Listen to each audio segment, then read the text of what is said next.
Catalogues, store cards, loans, credit cards, charge cards, mortgages.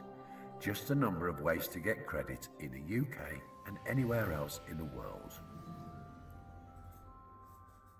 Borrowing has been around since man walked the earth, from livestock to bartering, from small loans to mansion house mortgages. It has always been a lucrative business with casualties as long as credit has been available. So this is the history of credit and borrowing in the UK.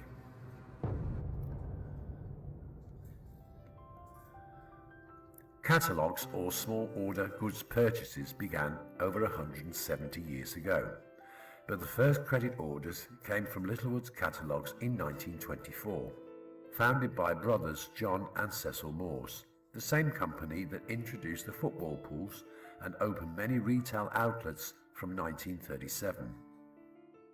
Many other catalogue companies had been around since the late 1800s, such as Freeman's and Kay's, who soon followed suit by offering credit to their customers without interest charges, providing they paid the full debt within 20 weeks of receiving the item.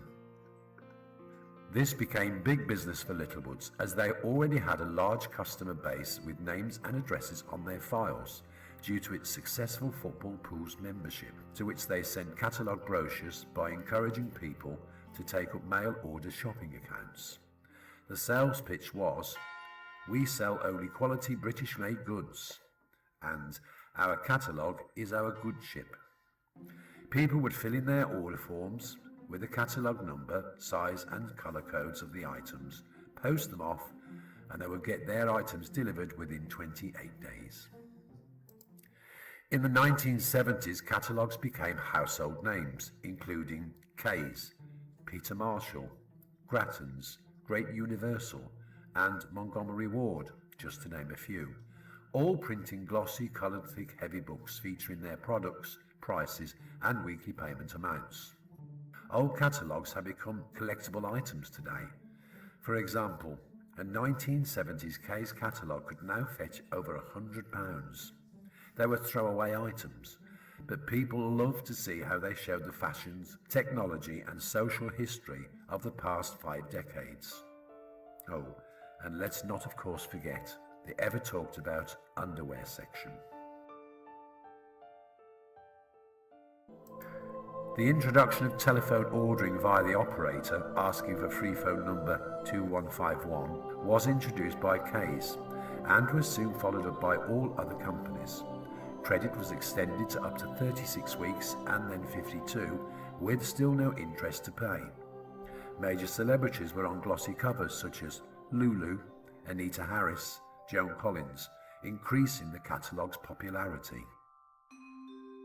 In the 1980s, customers of the catalogue, now referred to as club books, were called agents and would earn commission from the items they bought for themselves.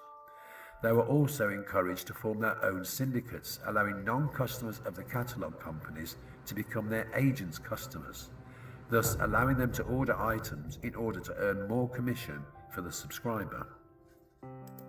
However, when insurance payments were made, the buck stopped with them, and any non-payments or late payments would be the responsibility of the account holder, which led to many fallouts with friends, families and neighbours when they didn't pay the agent. The agent would either have to foot the bill or go into debt, thus losing their accounts. Bad credit was not scored as of today. Bad repayers were simply blacklisted, and obtaining credit will be dashed from every provider countrywide. More on credit checks later. The agent's commission scheme was discontinued in the 1990s. As of today, mail order catalogues still exist. However, online shopping websites have taken over the actual catalogue book. The last physical catalogue was issued in 2020 by Argos, who now do online shopping and credit accounts. The last shopping catalogue was issued by Kay's in 2000, but Kay's merged with Littlewoods to form Shop Direct, which stopped its publication of catalogues in 2004. The major change in recent history is that mail order credit was extended for longer periods of time, which incurred large interest rates, and can vary depending on the person's individual financial situation, ranging from 39 to 49% APR, annual percentage rating. But the major disadvantage for those using this type of credit is the cost of the goods, making it the most expensive way to shop compared to other retail outlets. Credit limits are set by the companies and can increase over time to many thousands of pounds. And with a minimum payment set as low as 1% of the total balance, the debt becomes very, very long term. The first non-credit catalogue was the idea of Price Jones in rural Wales back in 1861.